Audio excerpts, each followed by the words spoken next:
नमस्कार माझ्या बालमित्रांनो, माझे नाव वैशाली. मी room to read India trust मध्ये कार्यरत आहे. आज मी तुम्हाला एक मजेदार गोष्ट सांगणार आहे. आपल्या गोष्टीचे नाव आहे जिलबी.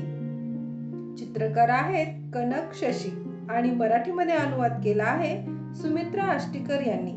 चला तर ऐकूया एक सुंदर गोष्ट, जिलबी. गोष्टीत आहेत दीपक, सपना आणि आत्या. सपना आणि दीपक जत्रेला गेले. आत्याने दोघांना 10 रुपये दिले. जत्रेत एक मोठा झोपाळा होता. झोपाळा गोल गोल फिरत होता. झोपाळ्यावर खूप मुलं होती. मुलं आरडाओरडा करीत होती. दीपक म्हणाला की चला झोपाळ्यावर बसूया. दोघे तिकीट काढायला निघाले. सपना म्हणाली तिकीट 20 रुपयाचे आहे. दीपक म्हणाला चल मग खेळणी विकत घेऊया. पुढे खेळण्याचे दुकान होते.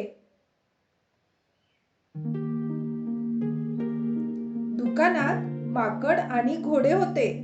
दुकानात आगगाडी आणि मोटार होती. दीपक म्हणाला चला मोटार घेऊया.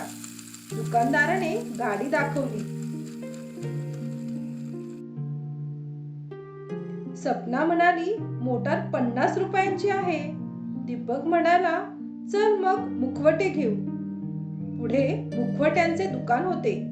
दुकानात खूप मुखवटे होते. सपनाने वाघाचा मुखवटा लावला.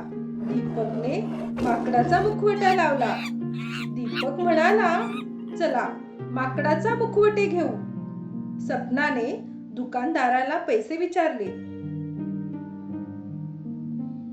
एक मुखवटा 25 रुपयाला होता.